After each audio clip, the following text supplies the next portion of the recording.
Hey there, before we dive into this story, I'd love for you to hit that subscribe button and join my channel for more tales like this one.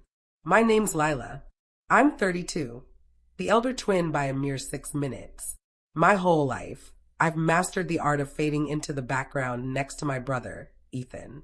But nothing, absolutely nothing, could have braced me for what unfolded that night. It was his engagement celebration. The room buzzed with laughter, glasses chiming as if joy could mask the truth. Then my father rose, his face glowing with pride, clutching an envelope. He summoned Ethan forward. Inside that envelope was a deed. Not just any deed, my deed. The apartment I'd poured every penny into, fixed up, rebuilt from the ground up. The one they'd sworn would one day be mine. The room exploded in applause, loud as a storm. I stood there, motionless, my trembling hand gripping a half-empty glass. In that instant, it hit me. In my family, love came with strings, and I'd finally fallen short. Tonight, the unseen twin vanishes for good. Part 2, the shadowed sibling. Growing up beside, Ethan was like existing next to a blazing star. He basked in the glow. I lingered in the shade. A B- from him earned a festive family dinner. My honor roll, a curt, "That's nice, Lila," before their eyes swung back to him. The message was clear before I could even write my own name. Ethan was the priority.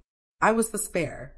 By 27, I'd carved out a modest life, a quiet marketing job, a long commute, and a fragile dream that one day my parents might truly see me. Over dinner, Mom's smile was warm as she said, "We've been thinking. You could move into Grandma's old place." Her tone oozed calculated kindness. "We'll charge you just 3/4 of market rent." I forced a grin. It sounded like a favor, but felt like a trial. Still, I agreed, because in my family, even slivers of warmth were treasures. The first time I stepped inside, my heart sank. The floors creaked like a warning. Yellowed walls reeked of decay. The air carried the stench of neglect. The kitchen's ancient appliances groaned. It wasn't a home. It was a tomb left unburied. But I took it. I painted those walls myself. I ripped out carpets until my hands bled. I scrubbed mold from tiles until my lungs burned. Some nights, I collapsed on the floor, too exhausted to stand. I learned which pipes dripped, which outlets sparked. Every bruise, every cut whispered, "Maybe now they'll see you." For a while, I believed effort might earn their love. When you grow up starving for affection, even scraps feel like a banquet. They called it kindness. I called it a lesson in survival. Part 3, rebuilding what they overlooked. For the first time, I felt grounded. The apartment was crumbling, but within those flawed walls, I could finally breathe. It was the only place free of Ethan's shadow.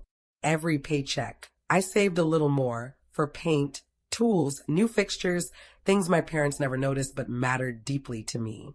I worked late, came home to peeling walls and humming pipes, and turned fatigue into progress. One weekend, I replaced every outlet myself. The electrician who checked my work said, "You saved this place from going up in flames." I smiled, not from pride, but from relief. For once, saving something felt real. My parents dropped by occasionally, glancing around like they were evaluating a project, not a home. "You're really sprucing this place up," Mom said, her fingers brushing a freshly painted wall. "It'll be worth so much more when you're finished." That phrase, "when you're finished," lodged in my chest. Did they even hear themselves? Dad called it checking on his investment. Sometimes he'd bring Ethan, who'd joke about moving in after me. I'd laugh, because that's what good daughters do.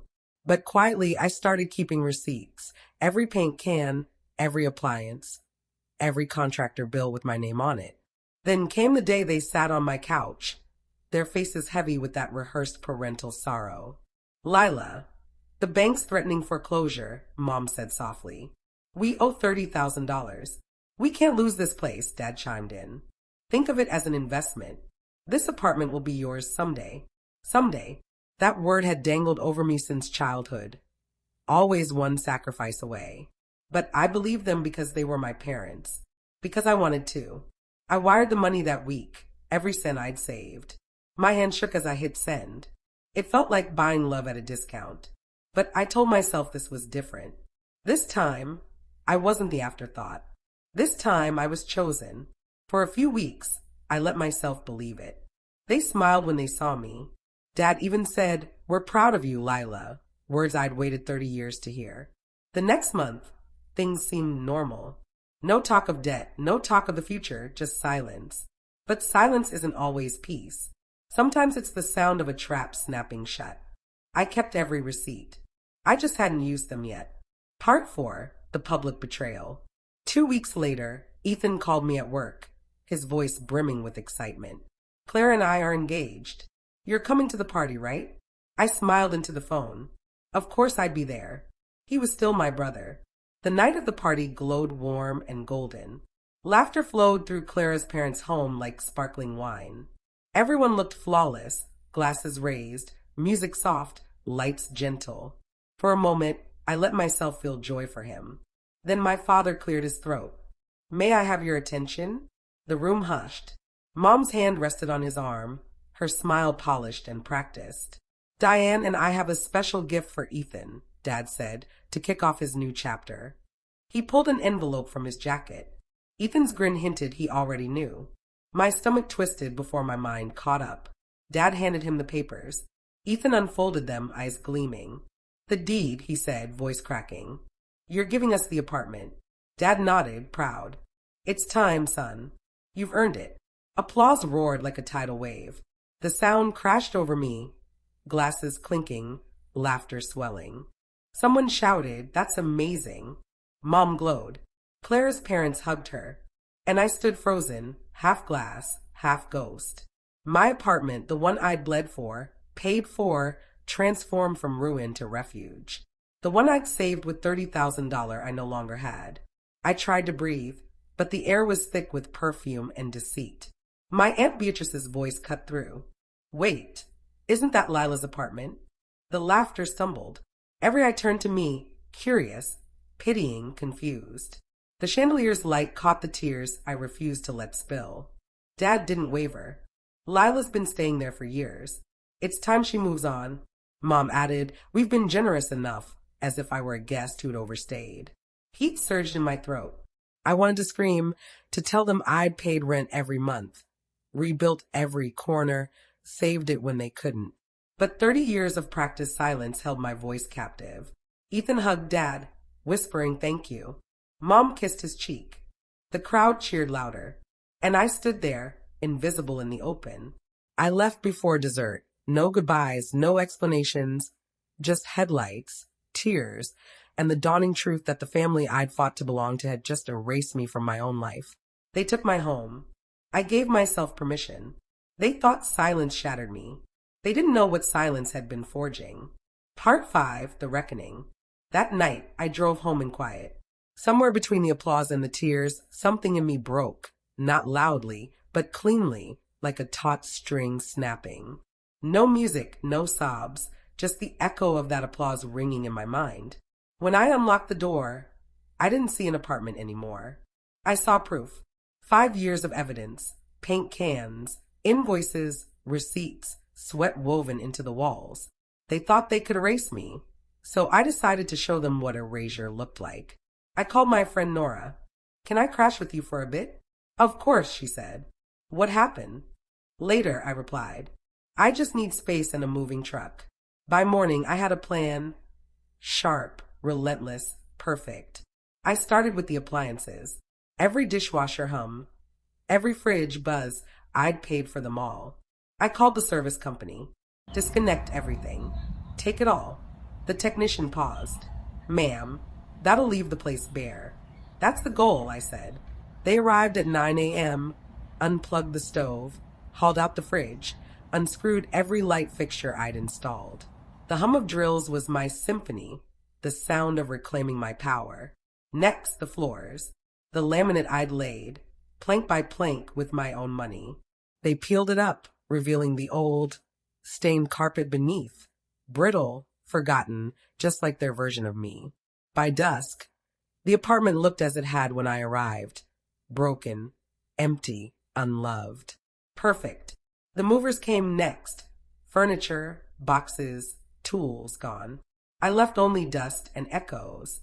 Then I wrote a note. "I've moved out as you asked." The apartment is yours. I sealed the keys inside and sent it by courier. The next morning, my phone erupted, calls, texts, voicemails dripping with fury. You wrecked the apartment. You're spiteful. We'll call the police. I answered once. Go ahead. Tell them I took what I paid for. And tell them about the $30,000 you took. Silence. Then I hung up. But I wasn't done. There was one more debt to settle. 3 years ago, I'd lent them my blue Honda Civic, still in my name, still insured by me. I called a tow company. Pick it up from this address. Plate KM 2000. An hour later, the driver sent a photo. The car was mine again. Mom called once more. You can't do this to us. I already did, I said. You showed me how. That night, I sold the car. $12,000 in my account. Not revenge, just balance. For the first time, I didn't feel guilty for claiming what was mine. They stole my home. I reclaimed my freedom. Revenge didn't heal the past, but it carved out space for a future I could live in. Part 6, The Freedom. 3 weeks later, my phone rang, not with anger, but with the calm after the storm. It wasn't my family. It was Clara. Can we talk? She asked. We met at a quiet downtown coffee shop. Her eyes were red, her smile faint. Your parents told me what happened, she said. They said you ruined everything. I stayed silent. She took a deep breath. Then I learned the truth. She knew about the money, the renovations, the betrayal. I can't marry into that, she whispered. Ethan called you jealous, but I see strength. I didn't gloat. I just nodded. For the first time, someone saw me, not the overlooked twin, not the spare daughter, just Lila. A month later, the wedding was canceled. Aunt Beatrice said my parents were livid, spitting my name like a curse. I smiled. Let them. I was living in Nora's empty house by then. No rent, no guilt, no ghosts. I filled it with the same hands that once rebuilt a broken apartment, but this time I was building a life. Each morning felt lighter. Each silence felt earned. I bought flowers for the kitchen table, cooked breakfast for myself, laughed at my own jokes. I stopped waiting for someone to notice I existed because I did. Sometimes I missed the idea of family, but then I remembered what it felt like to beg for conditional love. Now I don't beg. I choose. I choose peace. I choose boundaries. I choose myself. And if anyone calls that selfish, they've never known what it's like to survive being invisible. I didn't lose a family. I lost my captors, and at last I'm free. Wherever you're watching from, sipping morning coffee or winding down in the quiet of night, I'd love to hear your story in the comments. If this resonated with you, subscribe to join a community that knows strength isn't silence. It's knowing when to walk away.